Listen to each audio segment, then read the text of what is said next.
Have you ever think why some chemical compounds have such complex names while others are as simple as table salt? Today we are going to crack the code behind the names of ionic compounds, and by the end of this video you'll be able to name them like a pro. From the salt in your kitchen to the chalk on the blackboard, ionic compounds are all around us, and every name tells a story about the elements that makes them up. But how do we figure out these names? Let's take a closer look at how to name ionic compounds step by step.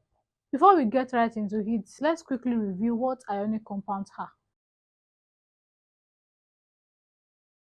Ionic compounds are compounds that form when a metal atom donates electrons to a non-metal atom, creating a positive and negative ions.